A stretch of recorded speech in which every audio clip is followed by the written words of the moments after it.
बीते 2 दिसंबर 2025 को वाराणसी पुलिस के द्वारा मेलोडी स्पा निकट एबी लॉन एवं सिगरा स्थित शक्ति शिखा बिल्डिंग में की गई छापेमारी के मामले में एक नए तथ्य सामने आए हैं। पुलिस कार्रवाई में कुल 13 लोगों की गिरफ्तारी दिखाई जाने के बाद सोशल मीडिया पर फैले हुए कुछ सूचनाओं को लेकर के शक्ति शिखा बिल्डिंग के फ्लैट नंबर 112 के मालिक ने अपनी सफाई पेश की है।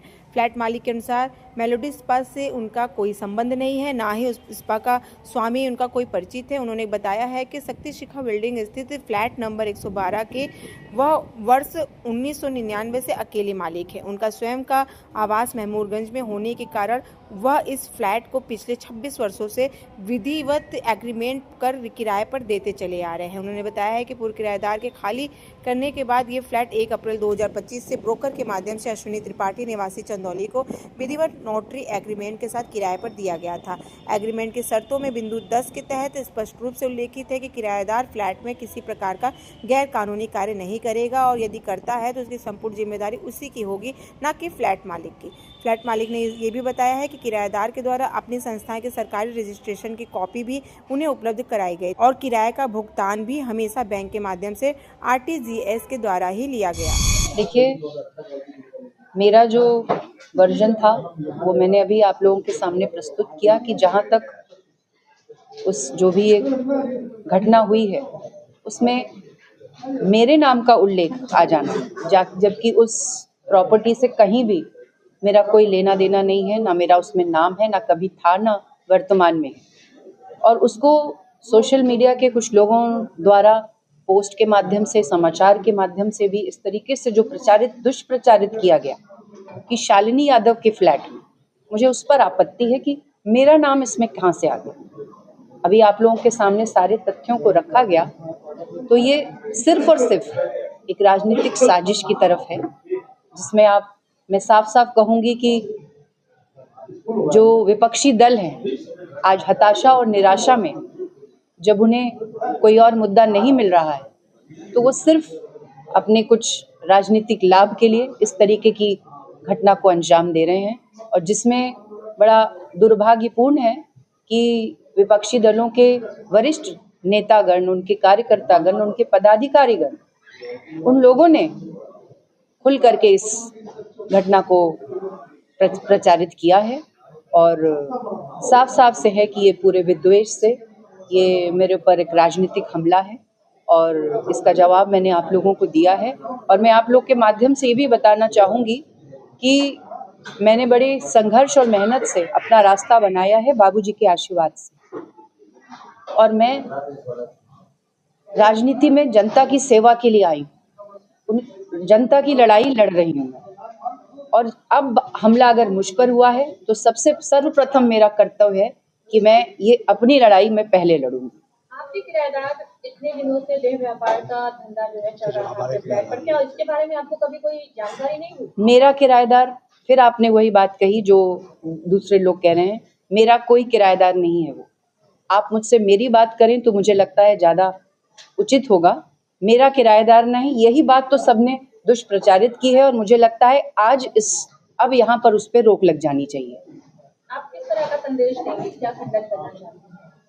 मैं यही कहना चाहती हूँ कि देखिए, प्रधानमंत्री श्री नरेंद्र मोदी जी के नेतृत्व में आज महिलाएं सार्वजनिक जीवन में आगे बढ़ रही हैं, लेकिन विपक्ष और कुछ बायस्ड मीडिया भी, मैं कहूँगी उसके साथ साथ, वो उसको जो हमेशा से महिला विरोधी रहा है, लेकिन ढोंग उसने हमेशा महिला समर्थन का किया है, आज उसकी पोल खुल करके सामने आई है कि कैसे एक नगर की महिला का, मैं नाम लेकर के कहूंगी कि कांग्रेस की एक राष्ट्रीय प्रवक्ता हैं जिन्होंने इसी तरीके की टिप्पणी फेसबुक के माध्यम से की है, अन्य प्लेटफॉर्म पर की है, जिसे यहाँ के महानगर अध्यक्ष कांग्रेस के साथ साथ उनके कार्यकर्ताओं ने भी उसको और आगे बढ़ाया। तो मैं आपके माध्यम से ये कहना चाहूंगी कि ये जो नेत्री हैं, राष्ट्रीय प्रवक्ता अपने आप को बताती हैं, ये नगर की एक महिला का और यहाँ का जो लोकल संगठन है कांग्रेस का, वो एक नगर की महिला का जब सम्मान नहीं कर सकता और इस तरीके के झूठ पर उतर के आ सकता है और किसी के भी चरित्र पर कोई लांछन लगा सकता है, तो आप सोच सकते हैं कि उसकी कथनी और करनी में कितना फर्क है।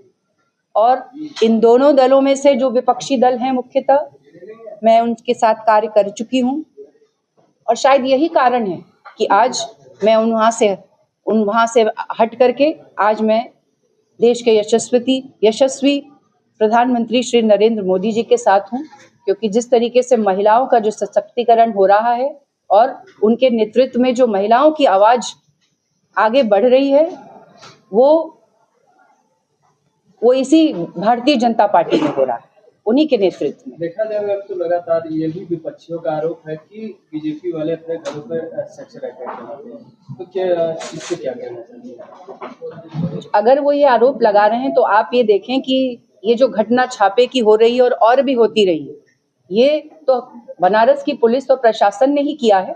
इसका भंडाफोड़ किसने किया है? अगर ये गलत कार्य हो रहा था, कहीं भी हो रहा था जो ये, तो इसका भंडाफोड़ तो उसी ने किया है। अन्य सरकारें थी तो जरूर ये इसको छुपाया जाता था और ये लंबा चलता था खेल ये सब। लेकिन आज अगर आप देखिए तो मैं सत्ता में भी हूँ, लेकिन कहीं भी जहाँ गलत है वो गलत कार्रवाई जो कर रहा है उस पर छापा पड़ रहा है और वो जेल जा रहा है। तो बीजेपी पे आरोप लगाना, मैं कहती हूँ मेरी तस्वीरें तो अखिलेश यादव जी के साथ भी हैं, राहुल गांधी जी के साथ भी हैं, प्रियंका गांधी जी के और अन्य नेताओं के साथ भी हैं, लेकिन चूंकि ये षड्यंत्र के तहत एक राजनीतिक घटनाक्रम की तरह से इसको आगे किया गया है, तो सिर्फ प्रधानमंत्री जी के साथ, मुख्यमंत्री जी के साथ मेरी फोटो को आगे करके इसे पूरा राजनीतिक एंगल दिया जा रहा है।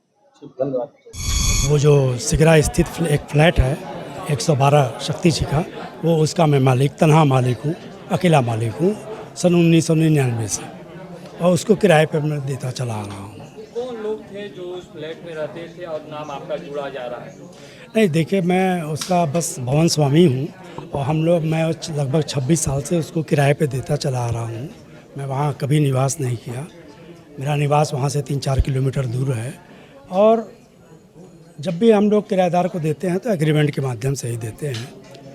तो पूर्व किराएदार ने मार्च में जो मकान छोड़ा तो नए किराएदार को हम लोगों ने ब्रोकर के माध्यम से ही रखते हैं। और ये आए, ये चंदौली के रहने वाले थे, नाम अश्विनी त्रिपाठी था। इन्होंने कहा कि हमें किराए पे चाहिए, हम कुछ कार्य वो करेंगे, और उस कार्य का इन्होंने उस रजिस्ट्रेशन भी हमको सरकार में दिखाया, सरकारी रजिस्ट्रेशन भी हमको दिखाया।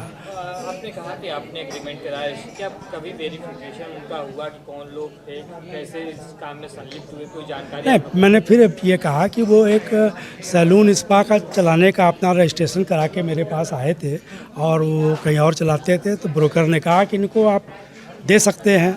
और चूँकि चंदौली के रहने वाले थे तो मेरा भी गृह जनपद चंदौली है, तो इसमें आकर के उनके आधार, एग्रीमेंट, नोटरी, ये तमाम चीज़ें गवाहों के साथ साइन कराते हैं। तो ये प्रक्रिया रहती है जिसमें भौतिक रूप से जांच परख कर और क्या कहते हैं आश्वासन दिए जाने पर ये हम लोग करते हैं। अच्छा, मतलब आपको पता था कि वो स्पा सेंटर और सैलून का काम करते हैं? वो एग्रीमेंट में भी हमारा डाला गया है, उसका रजिस्ट्रेशन भी हमने मतलब उनसे प्राप्त किया था। साली जी का नाम आ रहा है, आपसे परिवार में, तो कैसा लग रहा है कि बार बार उनका नाम लिया जा रहा है? नहीं, ये गलत है, क्योंकि आज के समय में देखिए कानून की जानकारियाँ सभी को हैं और ये सभी लोग जानते हैं कि अगर बालिग पुत्र कोई कार्य करता है तो उसकी जिम्मेदारी पिता की नहीं है, ठीक है ना। और ये तो मकान था, एग्रीमेंट था, तो एक तो किराएदार की जिम्मेदारी है उस परिसर की, दूसरा ये है कि मैं मालिक हूँ तो मेरे परिवार के अन्य व्यक्तियों का उससे जोड़ा जाना गलत है। क्या चाहते हैं कि इसका राजनीतिकरण ना हो और किसी महिला को बदनाम ना किया? निश्चित रूप से जो सही तथ्य हैं वो सामने आने चाहिए, चाहे वो समाचार के माध्यम से, चाहे वो लेख के माध्यम से। नहीं देखिए, इसमें माहौल में कहीं से कोई चीज़ नहीं था, हम लोग उपलब्ध थे, संवाद में थे, सबके साथ फ़ोन पे उपलब्ध थे। अब हमारी लीगल टीम तथ्यों पे नज़र रखी हुई थी और जहाँ तक पुलिस का स्पष्टीकरण है उसके एफआईआर में स्पष्ट है, उसने 2 एफआईआर की है। हमारे जगह से संबंधित जो एफआईआर है वहाँ 3 लड़कियाँ गिरफ्तार की गई हैं मात्र, अब वो थाने से रिहा कर दी गई हैं। तो वो उन्होंने जो फाइंडिंग पाई है वो एफआईआर कापी आप लेकर के, आप सक्षम मीडिया के लोग हैं वो देख सकते हैं। तो मेरा ये कहना है वो पुलिस और किराएदार के बीच का मैटर है। मेरा कंसर्न इतना है कि वो पुलिस ने उस अपनी एफआईआर में कहीं मेरा उल्लेख न भवन स्वामी के रूप में न नाम से किया है, तो इसलिए जब ये सब जानकारियाँ मेरे तक आ गई कागज़ और प्रूफ के रूप में, तब हम आपके सामने आए हैं। आधी अधूरी जानकारी लेकर के आने से कोई फ़ायदा नहीं था, इसलिए इतना हमें थोड़ा समय लगा, 1-2 दिन।